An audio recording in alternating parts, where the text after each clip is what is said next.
اوپر کا چالو ہے یہ نیچے کا کرو، یہ چالو کرو، بند کرو، اوپر کا بند کرو، یہ چالو کرو، نیچے کا اندر کا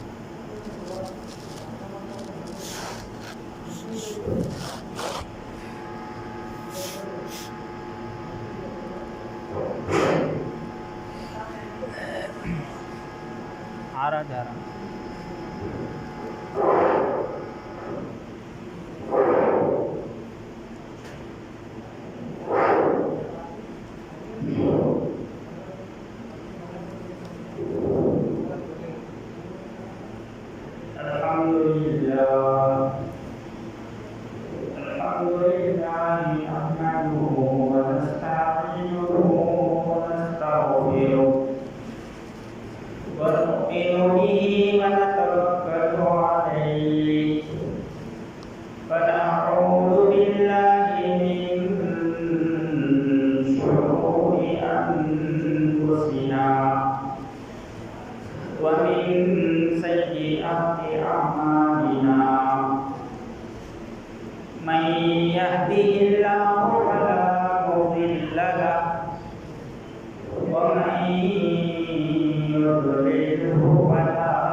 جن کا تعلق روح سے ہے،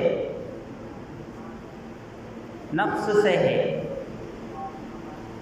تو جسم سے تعلق رکھنے نعمتیں ایمان والا بھی استعمال کرتا ہے اور ان کو برابر استعمال کرتے رہتا ہے موت تک، اور جسم سے تعلق رکھنے والی جو نعمتیں ہیں ان سے غیر بھی استفادہ کرتا ہے۔ جو ایمان والا نہیں ہے وہ بھی استفادہ کرتا ہے، وہ بھی فائدہ اٹھاتا ہے۔ تو جو نعمتیں روح سے تعلق رکھنے والی ہے ان سے صرف اور صرف مومن ہی ان نعمتوں سے استفادہ کر سکتا ہے، ان نعمتوں سے فائدہ اٹھا سکتا ہے۔ اس کے مزے صرف مومن کو ہی حاصل ہوتے ہیں۔ جو ایمان لایا ہے اللہ پر، جو اسلام کو مان لیا ہے، جو کلمے کو مان لیا ہے اور حضور صلی اللہ علیہ وسلم کو جس نے نبی مان لیا ہے اور اسلام کو اپنا دین مان لیا ہے، قرآن کو اپنا قانون مان لیا ہے، اسی کو روح کی جو نعمتیں ہیں وہ حاصل ہوتی ہے۔ غیر کو روح کی نعمتیں حاصل نہیں ہیں۔ وہ اگرچہ کھا رہا ہے، وہ اگرچہ پی رہا ہے، وہ اگرچہ جا رہا ہے، سو رہا ہے، جاگ رہا ہے، کام کر رہا ہے، لیکن حقیقت میں وہ مردہ ہے، اس لیے کہ وہ اللہ کو یاد نہیں کرتا، وہ اللہ کو نہیں مانتا، وہ قرآن کو نہیں مانتا، وہ محمد صلی اللہ علیہ وسلم کو اپنا پیغمبر نہیں مانتا، قرآن کو اپنا قانون اور دستور اور ہدایت کی کتاب نہیں مانتا۔ اگرچہ وہ زندہ ہے لیکن اللہ تبارک و تعالیٰ کے نزدیک وہ زندہ ہونے کے باوجود مردہ جیسا ہے۔ اور قرآن کو ماننے والا، اللہ کو ماننے والا، وہ ہمیشہ زندہ ہے۔ مثل الذی یذکر ربہ والذی لا یذکر مثل الحی ومثل المیت۔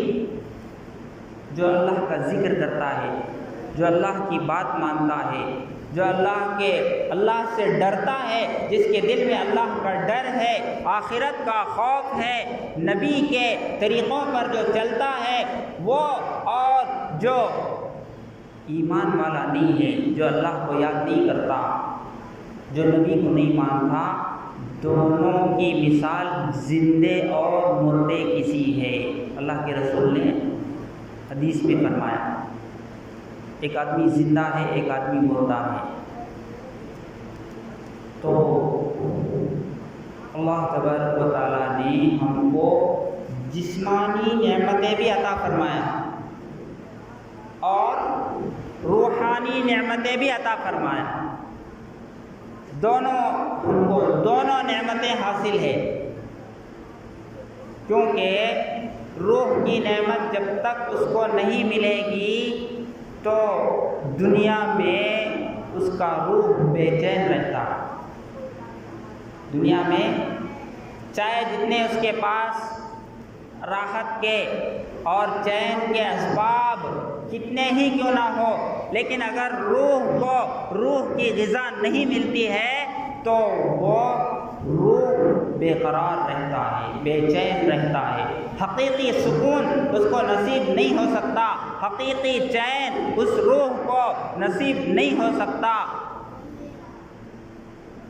تو اللہ تبارک و تعالیٰ نے ہمارے لیے جسم کی نعمتیں بھی دی ہے، دے رہا ہے اور دے گا، اور روح کی نعمتیں کیا ہیں؟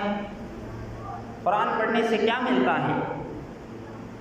روح زندہ ہوتا ہے۔ قرآن پڑھنے سے دل جو میلا ہو گیا ہے، گناہ کر کر کے دل کا زنگ چھوٹ جاتا ہے، دل کا زنگ، دل کے گناہ دھل جاتے ہیں، دل کے گناہ معاف ہو جاتے ہیں۔ تو یہ روزہ بھی اسی لیے اللہ نے دیا ہے۔ روزہ دل کی ترقی کے لیے، روح کی ترقی کے لیے، اور اپنے نفس کو کچل کر کے، دبا کر کے روح کو پاورفل بنانے کے لیے اللہ نے ہم کو رمضان کا مہینہ عطا فرمایا۔ تو رمضان آیا، دیکھتے دیکھتے یہ آخری جمعہ ہے، دیکھتے دیکھتے چلا بھی جا رہا ہے۔ آئندہ رمضان، آئندہ جمعہ رمضان کا نہیں ہوگا، آئندہ جو سال شروع ہوگا تو ہم آئندہ رمضان تک زندہ رہیں گے یا نہیں رہیں گے، کوئی گارنٹی نہیں ہے۔ یہ آخری جمعہ ہے، آئندہ رمضان کا جمعہ ہمیں ملے گا نہیں ملے گا ہم نہیں بول سکتے، کسی کو پتہ نہیں ہے، کسی کو معلوم نہیں ہے کہ اس کے ساتھ کیا ہونے والا ہے، کون دنیا سے اٹھنے والا ہے۔ باپ پہلے اٹھے گا، بیٹا پہلا اٹھے گا، بچے پہلے اٹھیں گے، یا بیوی پہلے اٹھے گی، شوہر پہلا چلا جائے گا، کوئی ٹھکانہ نہیں ہے، کسی کے بارے میں کسی کو معلوم نہیں ہے موت کب آئے گی۔ تو یہ آخری جمعہ ہے، اور روح کی ترقی کے لیے اللہ تعالیٰ ایک کے بعد ایک چیزیں ہم کو عطا فرما رہے ہیں۔ پہلا جو عشرہ تھا رحمت کا تھا، دوسرا عشرہ جو ہے وہ مغفرت کا، اور تیسرا جو عشرہ ہے وہ جہنم سے آزادی کا ہے۔ تو آخر عشرہ بہت ہی قیمتی ہے، بہت ہی اہمیت والا ہے اخیر عشرہ۔ آپ صلی اللہ علیہ وسلم کے بارے میں آتا ہے کہ آپ صلی اللہ علیہ وسلم ہمیشہ اخیر عشرے کا اعتکاف فرماتے تھے۔ کائے کے لیے؟ اللہ کو پانے کے لیے۔ آپ کوئی گناہ نہیں کرتے تھے، آپ تو معصوم تھے، پھر بھی اللہ کا قرب حاصل ہو جائے، میری امت کو تعلیم حاصل ہو جائے، اسی لیے اللہ کے رسول صلی اللہ علیہ وسلم اخیر عشرے میں پابندی کے ساتھ اعتکاف کیا کرتے تھے۔ اور یہ اعتکاف جو ہے یہ بدل ہے، یعنی پچھلے لوگ رہبانیت اختیار کرتے، رہبانیت یعنی سنیاسی بن جانا، پادری بن جانا، چرچ میں چلے جانا، آشرم میں چلے جانا، کسی پہاڑ پر جانا، کپڑے بدل کر، بیوی بچوں کو چھوڑ کر، تجارت کو چھوڑ کر، نوکری کو چھوڑ کر، رشتہ داروں کو چھوڑ کر، ساری چیزوں کو چھوڑ کر کے اکیلے ہو کر اپنے خدا کو یاد کرتے تھے۔ لیکن اسلام نے اس کی اجازت نہیں دیا، اسلام نے اس کی اجازت نہیں دی کہ تم سنیاسی بن جاؤ، بیوی بچوں کو چھوڑ دو، رشتہ داروں کو چھوڑ دو، اور سب چیزیں چھوڑ کر کے تم اللہ کو یاد کرو، ایسا اسلام نے اجازت نہیں دیا۔ تو اللہ نے ہمارے لیے اس کا بدل عطا فرمائے۔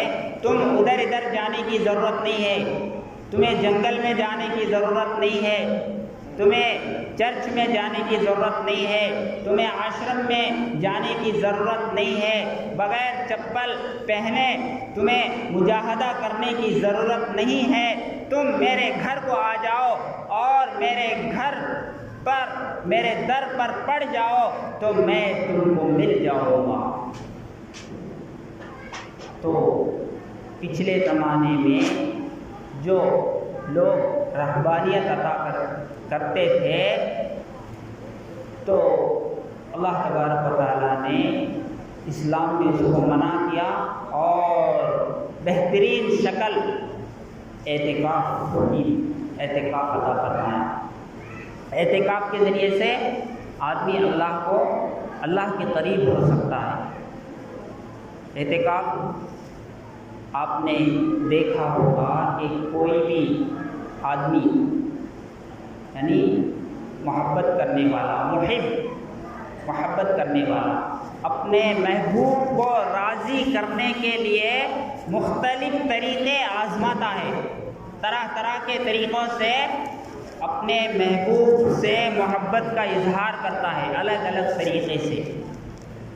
تو اس میں سے ایک طریقہ محب کا یہ ہے کہ وہ اس کے گھر کا چکر لگاتا ہے، آتا ہے جاتا ہے آتا ہے، اس کے گھر کے پاس چکر لگا رہے، طواف کر رہا ہے، کہ شاید وہ کبھی باہر آ جائے، وہ مجھے دیکھ لے، کبھی بلائے، کبھی فون کرے، کبھی میں اس کو دیکھ لوں، کبھی وہ مجھے دیکھ لے، چکر لگاتا ہے جس سے محبت کر رہا ہے۔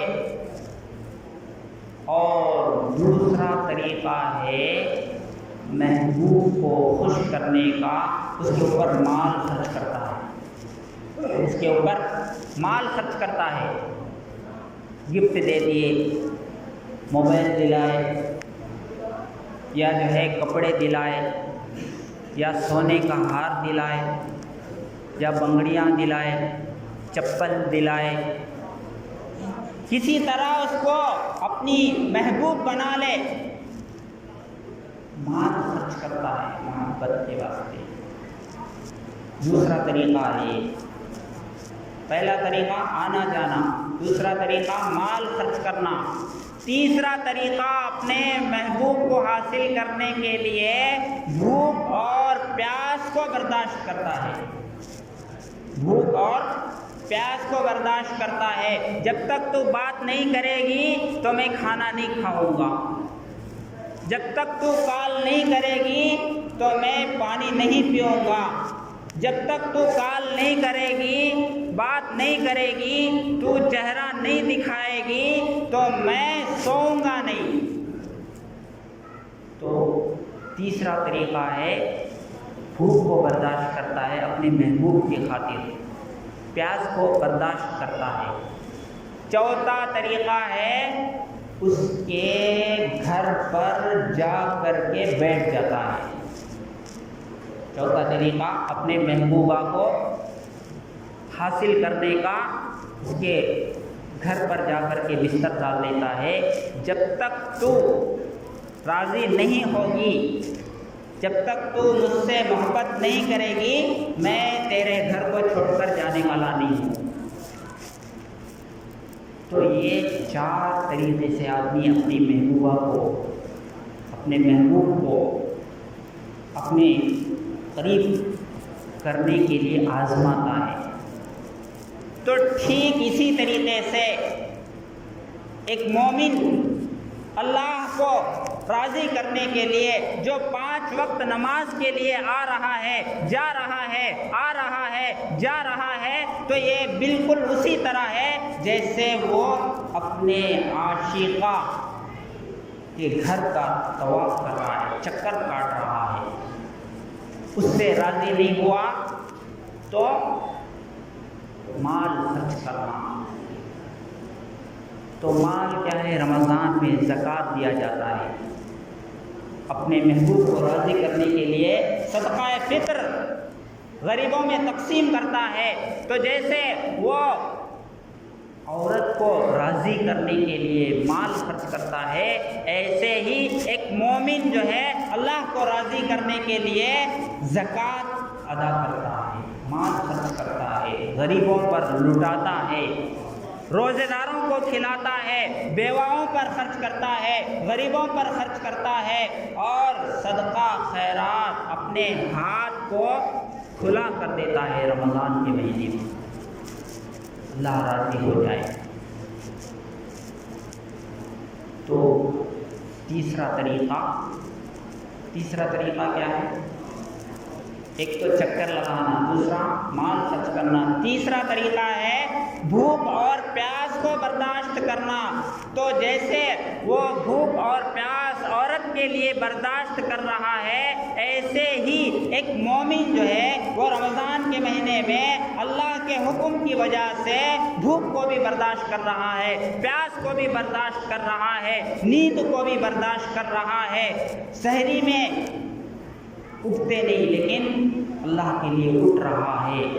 عام دنوں میں فجر کے لیے نہیں اٹھنے والا رمضان میں 2 بجے اٹھ کے 3 بجے اٹھ کے سحری کر رہا ہے، تکلیف برداشت کر رہا ہے اپنے رب کو راضی کرنے کے لیے، گرمی برداشت کر رہا ہے، پیاس کو برداشت کر رہا ہے۔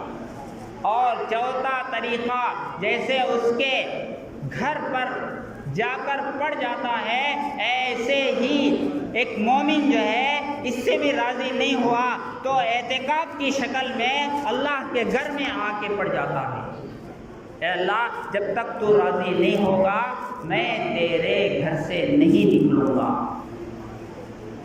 تو یہ اعتکاف بہت اونچا عمل ہے۔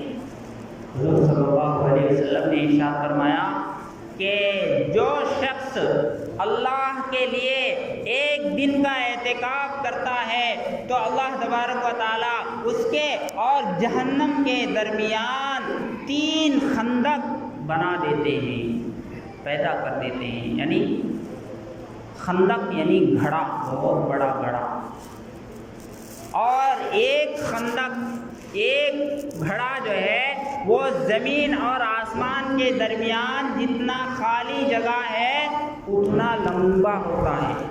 تو سوچو آدمی ایک دن اگر اعتکاف کیا تو جہنم سے کتنا دور ہو جائے گا۔ زمین اور آسمان کے درمیان جتنا ڈسٹینس ہے ایک گھڑا سے دوسرے گھڑے کے درمیان اتنا ہی ڈسٹینس ہوگا، یعنی اتنا دور شروع کر دیتے ہیں جہنم سے اعتکاف کرنے والے ایک دن کا۔ اب جو 10 دن کے کر رہے ہیں تو کتنے دن وہ جہنم سے دور ہو جائیں گے، کتنے خندق ان کے درمیان میں آ جائیں گے۔ اور آپ صلی اللہ علیہ وسلم اور دنوں کے مقابلے میں اذا دخل الاشر الاواخر، جب آپ صلی اللہ علیہ وسلم اخیر عشرے میں داخل ہو جاتے تو اپنے محنت کو بڑھا دیتے تھے، اپنے کمر کو کس لیتے تھے، یعنی خوب عبادت کرتے تھے۔ اخیر عشرہ آتا تو خوب عبادت میں وقت بڑھ جاتا تھا، رات میں سوتے نہیں تھے، اپنے گھر والوں کو بھی جگاتے تھے۔ لیکن ہم لوگوں کا کیا حال ہے؟ ہم نے کتنے قرآن کریم ختم کیے؟ قرآن کریم کا مہینہ ہے شہر رمضان الذی انزل فیہ القرآن ھدی للناس وبینات من الھدی والفرقان۔ یہ مہینہ جو ہے وہ مہینہ ہے جس کے اندر قرآن نازل ہوا ہے، اللہ کی کتاب نازل ہوئی ہے۔ تم نے قرآن کریم کتنا ختم کیا؟ کتنے قرآن کریم تم نے مکمل کیا ہے؟ اللہ پوچھیں گے کل قیامت کے دن، تو نے قرآن کا حق کیوں ادا نہیں کیا؟ تو جب سینما دیکھتا تھا تو جب تک سینما ختم نہیں ہوتا تو وہاں سے اٹھتا نہیں تھا، جب پیپر پڑھتا تھا، نیوز پڑھتا تھا، نیوز دیکھتا تھا تو جب تک وہ ختم نہیں ہوتا وہاں سے اٹھتا نہیں تھا، جب کرکٹ دیکھتا تو جب تک میچ ختم نہیں ہوتا وہاں سے اٹھتا نہیں تھا، کوئی سیریل دیکھتا تو جب تک وہ ختم نہیں ہوتا وہاں سے اٹھتا نہیں تھا، لیکن قرآن کے ساتھ تو نے یہ کیا ظلم کیا کہ تو نے ایک قرآن بھی 1 مہینے میں مکمل نہیں سن سکا؟ کیوں تم کو قرآن سے چڑ ہے؟ کیوں 2 دن پڑھ کر کے تم بھاگ جاتے ہو اور آخر میں جب ختم ہوتا ہے تو اس وقت آتے ہو؟